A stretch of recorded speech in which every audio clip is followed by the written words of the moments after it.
student at OHSU, and we are going to go through a quick 211 info tutorial.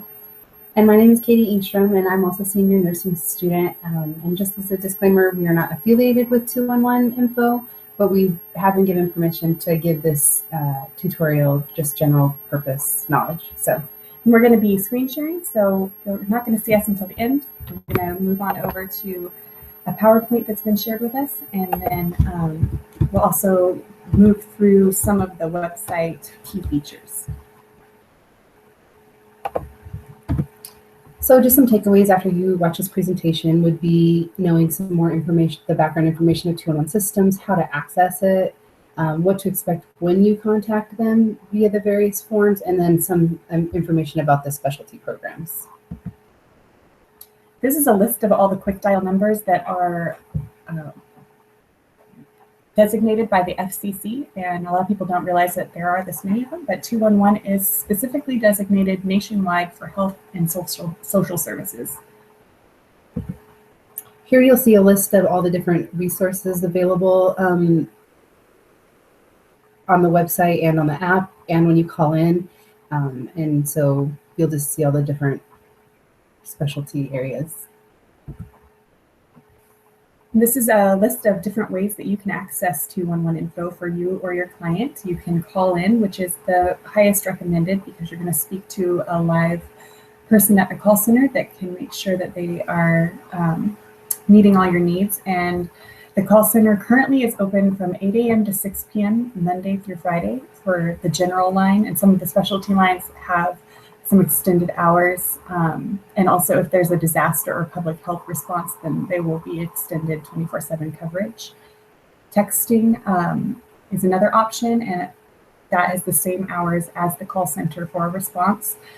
And then there's also the website, which is available 24/7, and it's going to have the updated resources ready for you to use, and also not listed on here. I know we'll get to it later, but there is an app as well that is very similar to the website. And just so you know too, that there are 10 languages available in the call center for call, text, and email. And the website uses Google Translate, and the mobile app is currently only in English. They're hoping to make updates soon. Here's the screenshot of what the app would look like, and you see some of the key features: free and easy to use, hundreds of health and community services listed.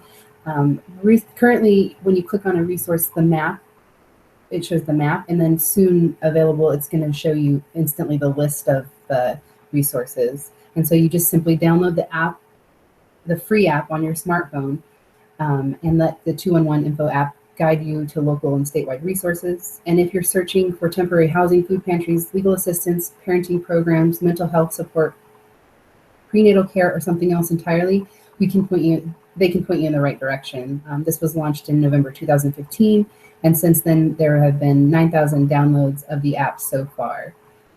And like I said, the new mobile app that launches soon will list the resources first instead of going directly to the map.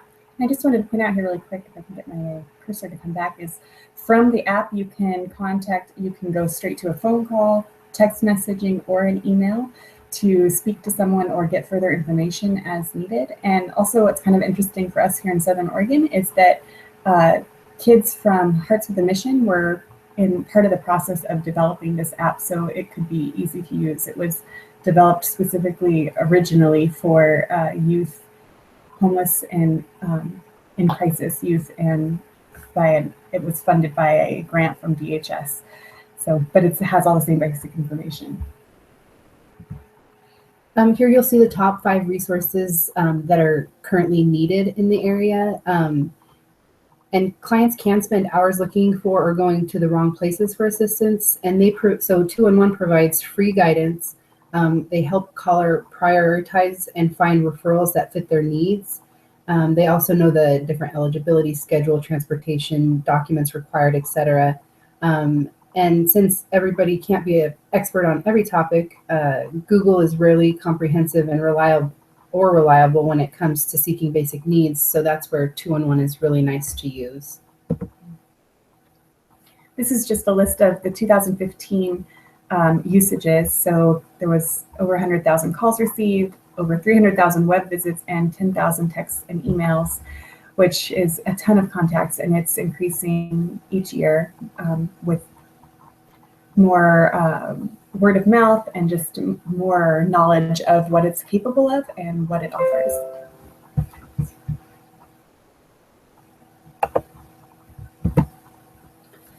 So here you see that every technician that answers the call center is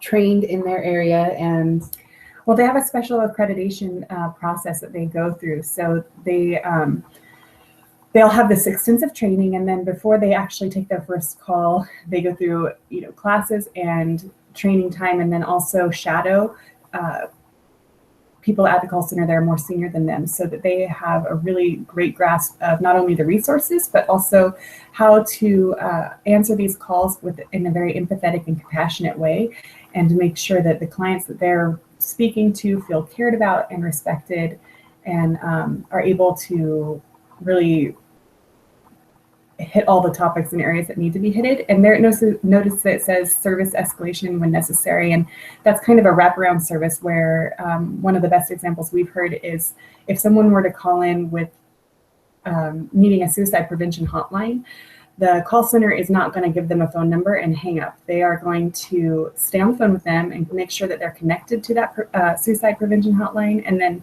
stay in the conversation until they're actually speaking with another live person before they back out. So they're just going to make sure that that their needs are fully taken care of and they aren't leaving people hanging.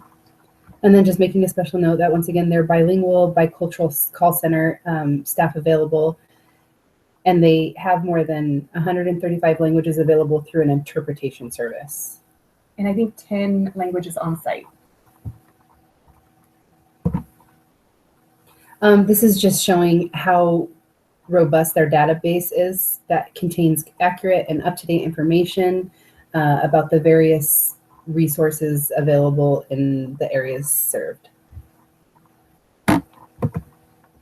This is a screen grab of what you would see on the website if you were to come down to the final agency. And you can see that there's several different things, and all of the resources work through using the zip code. So that's the only required information that anyone needs to give, and that's just so that people can be aligned with services that are in their area and are going to be most applicable to them. So you can see that there's an intake procedure, and that's just kind of what is happening at that agency, what their process is, as well as eligibility, which is really important, especially for people that are working with clients, to make sure that this service or resource that your client is actually eligible for and can receive. And then Carrie here in Southern Oregon, and I'm sure up in Portland, they are working really hard to get agencies to put as much information that's applicable on the site. So like this one points out travel info, so you can see if it's near a bus line, how long it might walk, or how long it might take to walk to that agency from your area, just to make sure people have the best amount of information as possible. And also, we'll go through this when we go on the website, but you can see that there's a view map option. So this is the list view, and it will show you that you can see where it is on a map. You can print the details. You can send it to your phone or your email.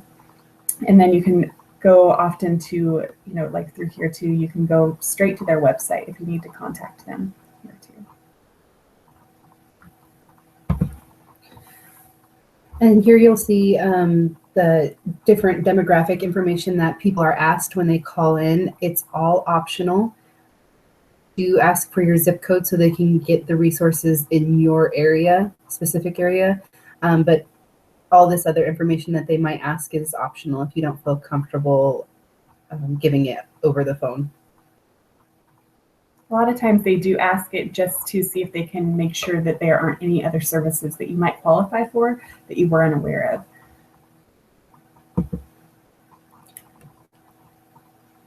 This is just a kind of a list of some of the specialty programs that are offered through 211.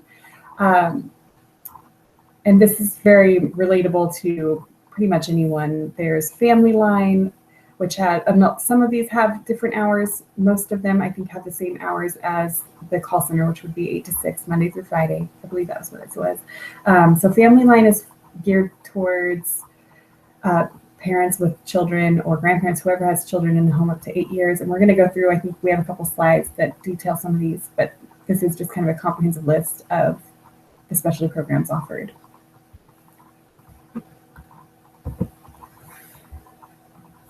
Here's the Family Line. And so basically people can call in about behavioral questions if they're curious about better routines for their children, bedtimes, tantrums, transitions. They get really good advice on this parenting and Family Line. And it's open Monday through Friday from 9 a.m. to 6 p.m. And they can call back within a couple of hours if they're assisting someone else at the time. I believe this is one of the ones where they can also set up a time for the advisors to call them back, or for the parent themselves to call back, just to kind of check in and see how, if you guys set goals, how the goal setting is going, if there needs to be alterations to the plan, which is very unique and exciting. And here's the child care referrals, and we'll go over that when we go to the website for 211 info, just because it can be difficult to navigate at first. However, once you understand how it works, it's really easy to use. I think one thing to note here is if you're calling in, that there's extended hours for child care referrals. So it's Monday through Friday, 7 to 11, and then Saturday and Sunday, 8 to 8. And that's really to try to be accommodating to any sort of work schedule or life situation, so that people can get assistance from the phone at any time.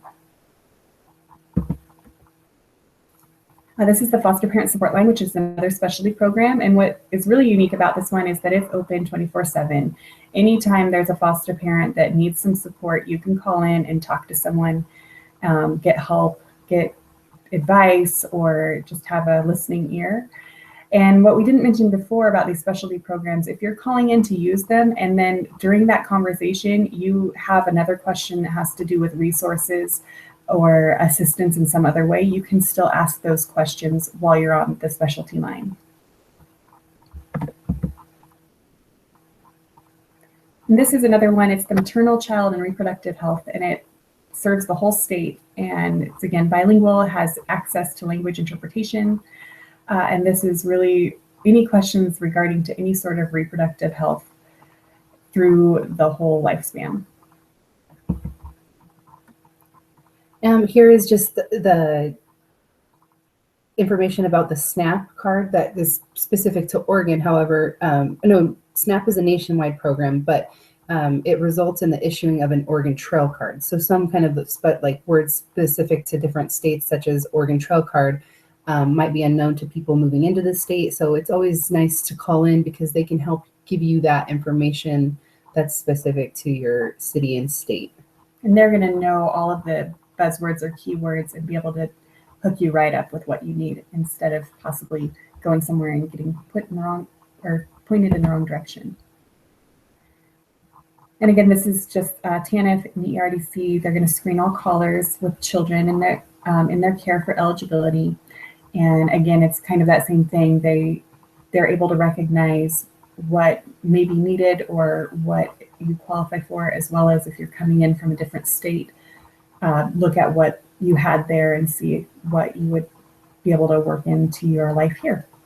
And they're also going to be able to direct you to places if you want to go in physically and fill out a printed application. So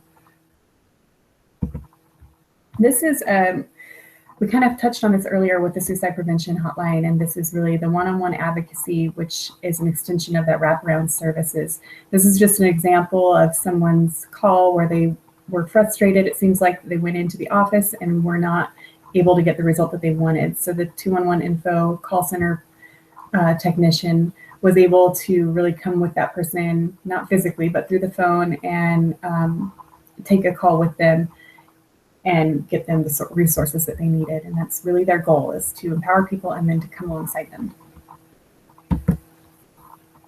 So we mentioned this briefly in the very beginning, but if there's an emergency, 911 as the go-to source for any sort of information related to the emergency. And that's talking mainly about like natural disasters, if there were a flood, a fire, something like that's going to be huge and going to affect a large population. And really one of the goals of this is to reduce the overuse of 911. So people that are needing medical attention or having a fire or needing the police for some reason, they're going to get the information and the resources they need, while all the other people that are calling in possibly to know if there's an evacuation route or where to get sandbags, any of that information, they can call 211 directly. And I think another neat thing is that we are cross-trained with different states. So if for some reason something were to happen and either the call center was overwhelmed with calls or the call center was unreachable, there's another state that's going to take care of us and cover our calls, and we will do that as well. These are the different partnerships that the 211 works with. Just going over how it's mixed with the different organizations in the state. There's lots of different people with a stake in the welfare of 211 and the community as a whole. And here you see some of the seasonal programs offered through the call line or on the website as well in the app. And it's important to note that the summer meal sites is going to be statewide. They're going to list all the different schools or sites where people can, school-age children can go to get breakfast and or lunch during the summers. And you'll see farmers markets that accept the SNAP sites and sometimes have double points for the money, so your money goes further and stuff like that. This is just a blurb about reports. If you're on the website for 211 and you're wanting to know what's being looked for most, or what are the top services needed or gaps, you can look at the reports. They have the most recent. You can also look back into the past and see what's happening. Excuse me. And you can look at all the different regions. So you can look at specifically your population, or if you want to compare it throughout the state, you can do that as well. This again is just a little quick blurb about funding sources. And I think at the very end we have a slide that shows for, I'm not sure if it's statewide or if it's specific to the Rogue Valley, Southern Oregon area, some of our major funders. And some examples are the regional outreach coordinators funded by partnerships with community-based organizations. Providence has funded 211 trainings with medical providers and healthcare workers. OHA funds some of the 211 health programs, including maternal and child health, ScreenWise. So some more specific examples. And this is the end of the PowerPoint, other than our last slide about the funders. At this point, if we were in person, we would ask for questions, but since we're not, we're gonna go over to a quick tutorial on the website. And one last plug, if you have a smartphone, please download the app, because you never know when you might need it, or you're gonna be somewhere that someone could use it and you could let them just quickly look up some resources. So it's free and it's easy to use. It's gonna be updated soon. Please, please, please download the app. And then here you'll just see some of the sponsors who have helped make the Train the Trainer forums possible. We're just switching over. We're gonna take you to the 211 website. So we can take you through it. Oops. Bear with us for a second. There we go. So as you can see here, there's the big search bar. It's huge. You can put whatever you are searching for, keywords in there. And here's the reports tab if you're interested in that. You can put whatever you're looking for in here, but one of the quickest ways, I think, would be to click here. And this is our childcare. We'll go through that next. But if you click here, this is what you're going to see. You're going to come down. It takes a little bit. Not always the quickest. So here is where you're going to put in your zip code. And since we're in Southern Oregon, I'm going to do a Medford zip code. Here's some other information that you're not required to put in. There's age and gender. Right now it's winter here, so I think one of the big things people are looking at a lot for are going to be electrical help or help paying their bills. So we're going to click that one, and it's going to branch out for us. And you're going to go over to the right. So there's rental assistance, energy bill assistance. I think that's where we're going to go today because it's cold. So here's a lot of options. Let's go to the Aimee assistance. So you can see it takes a couple clicks to get to where you're wanting to go, but once you get there, there's a lot of information. So here's all the agencies in Southern Oregon that can help. And you can see it's a variety. There's Salvation Army, and then down here there's Operation Homefront and Jackson County Veteran Services. So this is where the eligibility is really going to come into play of making sure you know your client and know what they're eligible for. So let's choose access. Yeah, and then I was just going to say that some of these can kind of be confusing, and sometimes there's a long list, but if you'll see under the notes section in the red, you can already know if you're eligible for some of these based off of those big notes. So that's really helpful. As you notice here, it says that it's 3 miles from me and from that zip code that I gave. So here's a description of the service. The intake procedure is going to be really important. When they're open, what they need to bring, what languages they offer there. And then it shows on this one, they've got a ton of resources. So it has other information for other services that they at Access provide. So here again, you can print or email, or you can go right to the agency. And then if you want to see in your area, you can view it on the map.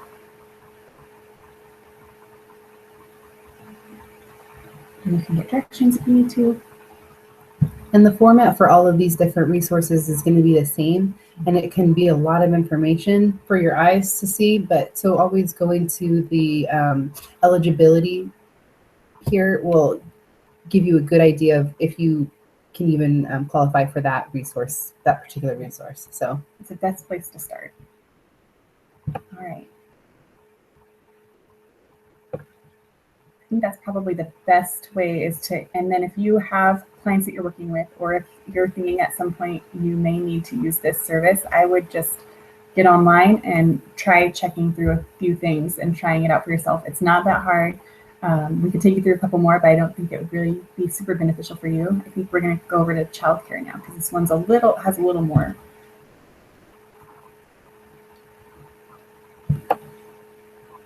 Again, this is for the entire state, but you could again put in your city and zip code. I think this one does require that you put the city, but oftentimes it will autofill. Oh, maybe not. So this one you need your city and your zip code. And then here I'm just going to push search, but if you have someone that already knows what their filters, what they would like to have as specialties, you can go to filter search right away. I'm just going to hit search.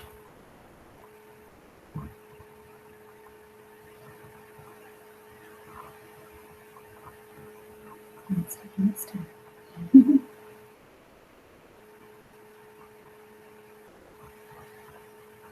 Again, you can always call or text as well.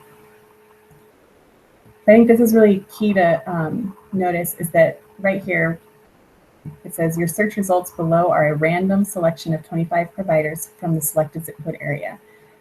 So that means that it's not alphabetical, it's just a random 25. And to get a different 25, if there aren't that many more, you can push search again and you'll get another random sampling.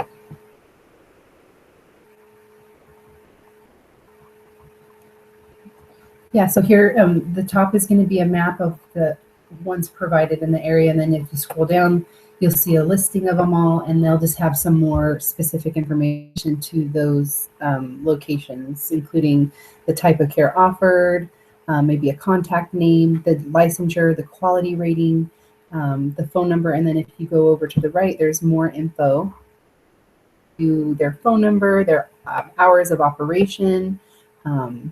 Sometimes if they have specialty, like this one's 3 to 5, almost 6, and if they have extended hours. So it just gives you lots of good information about these different daycare centers.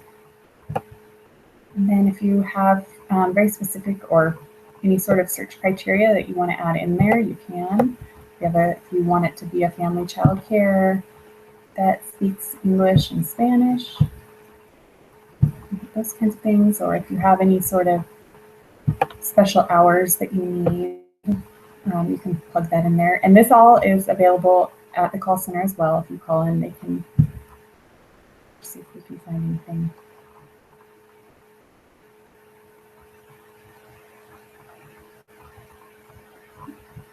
3 providers to propose.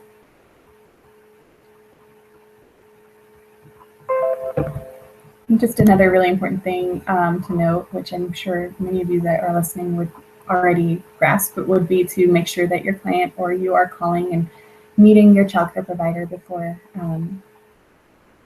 deciding to go with them, making sure it's a good fit for your family. Oh, and you can print. There's a print option as well, so you can print out this list if it's something you want to look at or be able to call all of them and you can't stay at your computer. And this is also available on the app.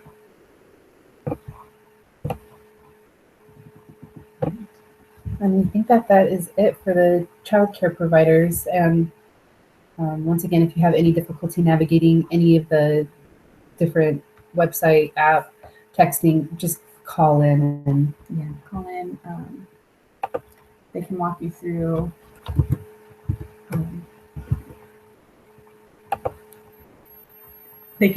any questions you might have, and they're happy to do it. And if you're local in Southern Oregon, that's where we are right now, there's contact information in the description for Carrie.prechtel. She is the Regional Community Outreach Coordinator, and she would be happy to do a further, more extensive training or to meet with your agency or your club, and as well as provide you with resources if you need flyers or magnets or anything like that. And we also included Aimee Olin, who is based in Portland, and she, I'm sure, would also be happy to contact you or to get in touch with you and work with you on your needs. And we hope you learned some information about 211, and thank you so much for your time. Great day.